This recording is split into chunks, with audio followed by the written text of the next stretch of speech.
Okay, so we're gonna go over the Great Garbage Patch. The Great Garbage Patch. It's in the Pacific Ocean, and so I have a car outside. It sounds like so I'm gonna turn my volume off. We're just gonna mostly watch this. I had showed this to some kids, a different video, probably 5 years ago ish, and it really got them interested in cleaning up and picking up litter and trash and stuff. So this is a newer video, and I started watching a little bit, so this is gonna be my first time all the way through. It has some new information, so here we go.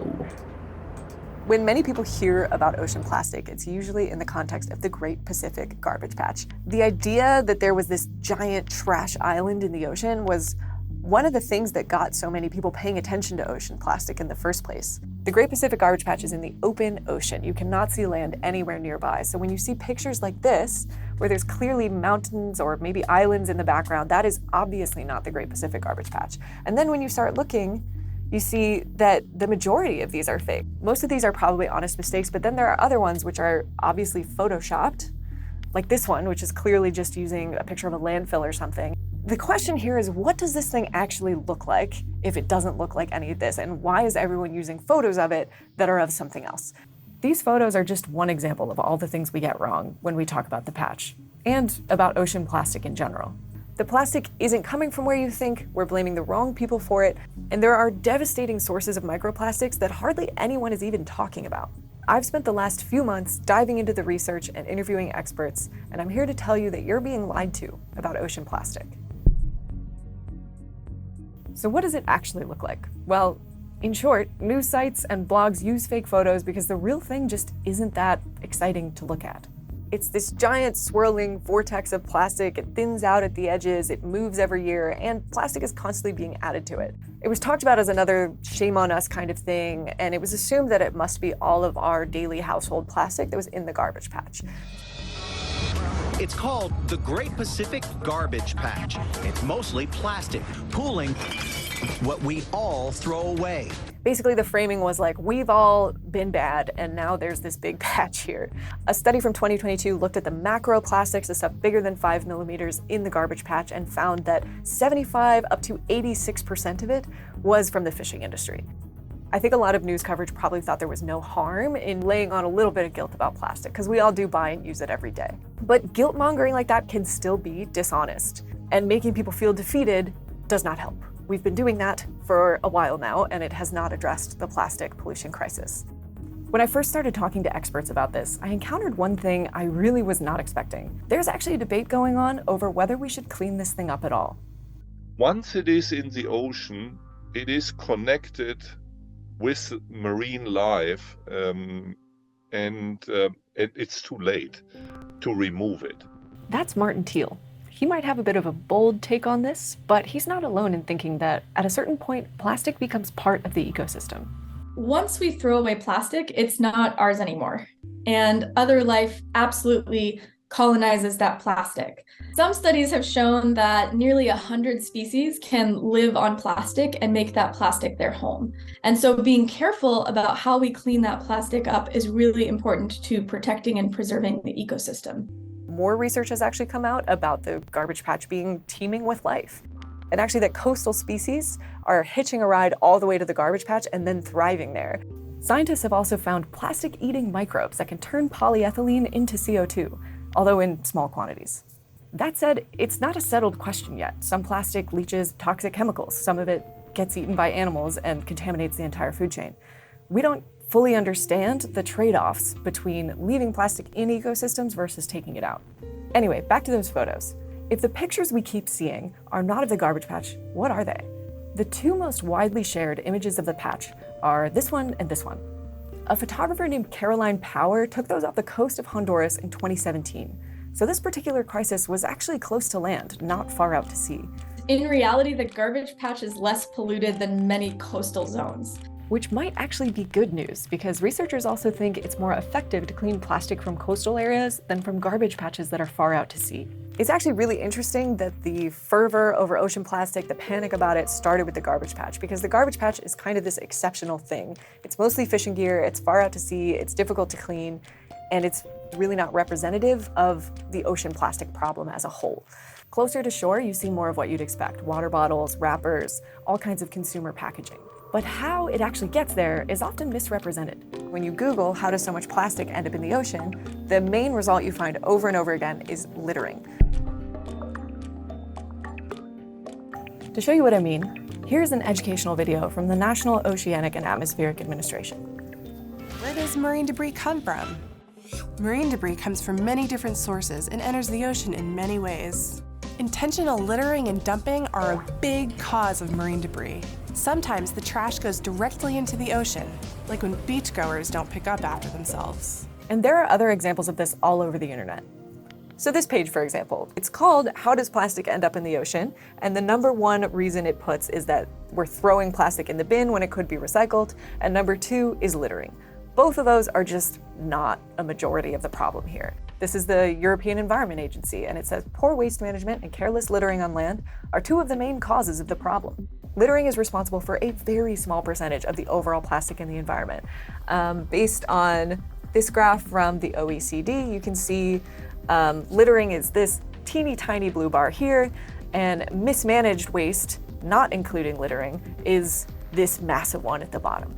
Mismanaged waste includes all the things that end up either in illegal dump sites or burned in the open or in the rivers or oceans or wherever. The focus on littering specifically, it's an easy answer because obviously there's nothing wrong with discouraging people from littering, but it focuses on individual people's bad choices rather than systemic forces that are basically flushing plastic into the ocean every minute. Mismanaged waste includes everything that escapes formal waste systems. So they might end up dumped, they might end up burned, they might end up in the environment.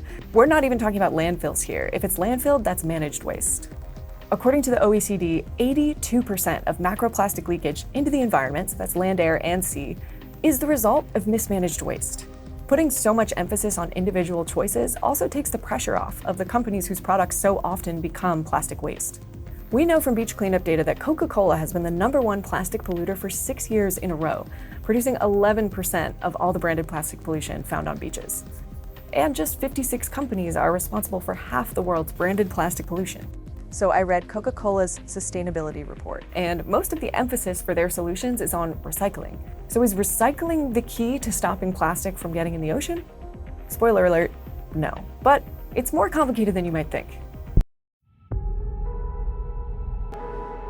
Copy that. We know at this point that big lies were told about recycling, and they were told because the plastics industry had a PR problem. In 1969, there was a quote from the American Chemical Society saying, "It is always possible that scientists and engineers will learn to recycle or dispose of waste at a profit, but that does not seem likely to happen soon on a broad basis." And boy, were they right. Globally, recycling rates are less than 10%, and they've been stuck that way for decades now. Keep in mind, the amount of recycled plastic we make globally has quadrupled in 20 years. We're recycling more than ever, it just can't keep up. I think we need to show a graph here. So if you look at what goes into the ocean, items that actually have a chance of being recycled are hard plastics made of just one thing. This report calls them rigid monomaterials, but you can see they make up just 18% of plastic leakage into the ocean. These other two massive categories, they make up a vast majority of the plastic in the ocean, and those are just not widely recyclable items. You might hear people say that they're technically recyclable, the technology exists, but it's just not economically viable and it's not being done at a large scale. So the industry has known at this point that mixing together different types of plastics makes them unrecyclable. They've known it for more than 50 years and they've just kept doing it. But either way, what we're looking at is less than a fifth of ocean plastic having even the potential to be recycled. So graphs like this really brought it home for me that this is one of the biggest lies about the ocean plastic problem, is that somehow we can recycle our way out of it. When such a tiny fraction of what's going into the ocean is even maybe recyclable, we need to talk about different ways to solve this problem. Recycling was doomed to fail because it was given an impossible task, and the impossible task was to just keep up with limitless plastic consumption. However, it's not exactly completely fake either, and that's something I'm encountering more and more in my everyday life when I talk to people about this. So there's been so much coverage of recycling being a scam that people think it doesn't matter at all, that they shouldn't even try. The reality is that headlines saying recycling is a scam or totally fake are misleading. You know, it gets framed as an either or. Either we only need recycling and only recycling will fix this problem, or recycling won't fix this problem at all, we should absolutely give up on it. And I quite simply disagree. It is not an either or, it is a yes and.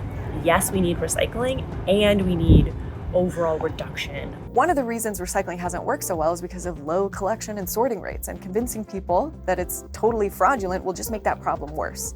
So PET, plastic number 1, and HDPE, plastic number 2. So as you see, you got the individual. They want to recycle and tell you to recycle, but let the companies that actually put the plastic in the ocean make the money, right? So that's more the capitalist right-wing view. Everybody has their own personal space and their own personal responsibility. You do your thing and expect everybody else to do their thing. But the companies, they want to make money, right? They want to make profit. So the best way to make profit is just to toss the plastic out, not to do anything with it, not to recycle it, not to do extra, right? So, excuse me.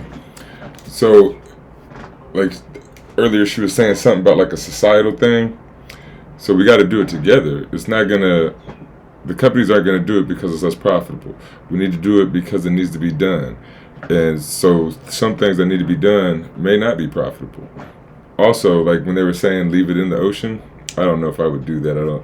I've never heard that idea, and it seems a little bit crazy to me. But I mean, hey, I've actually kind of had that thought on my own before, because like people and animals all have microplastics in them now, and I'm like a big guy I'm like big on space, right? So I want to go to space. Like I'm probably too old for me to go to space, but I want humanity to go to space and, you know, colonize space and get out there.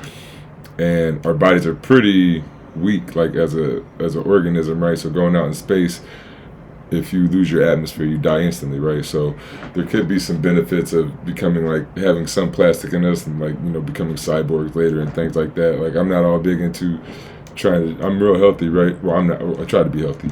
I'm a personal trainer and I try to help people be healthy.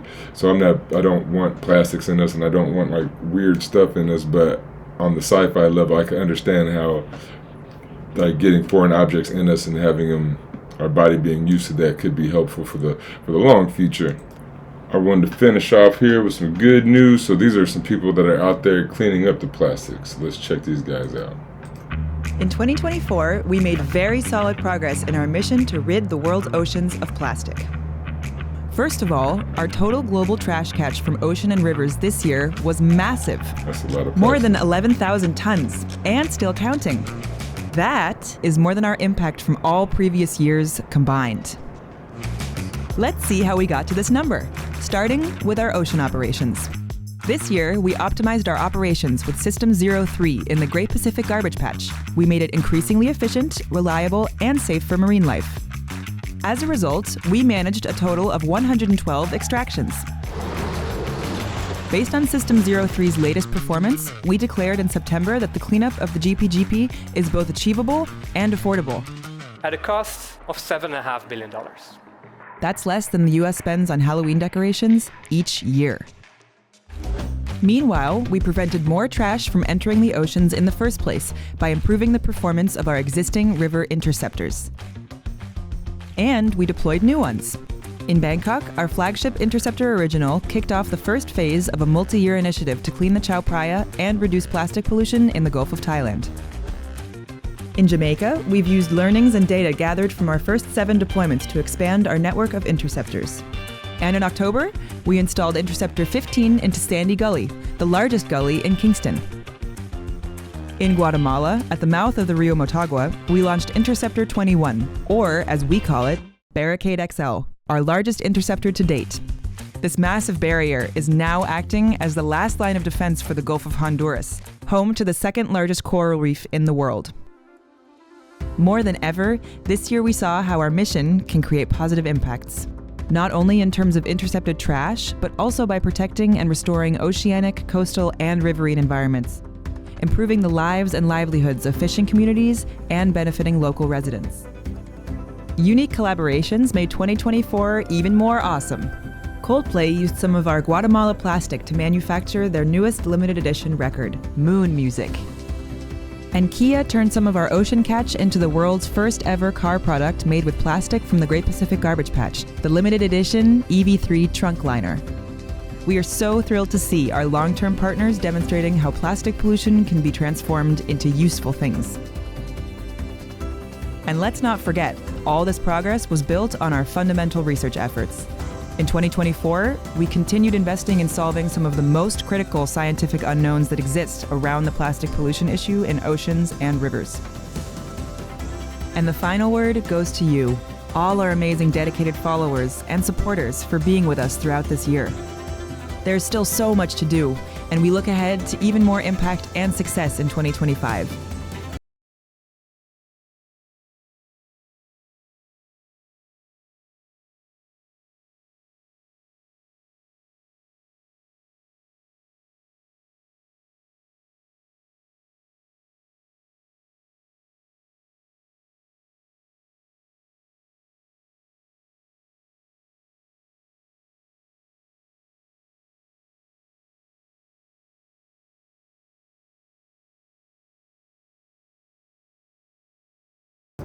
Sorry guys, I had the volume off. I was talking. I apologize.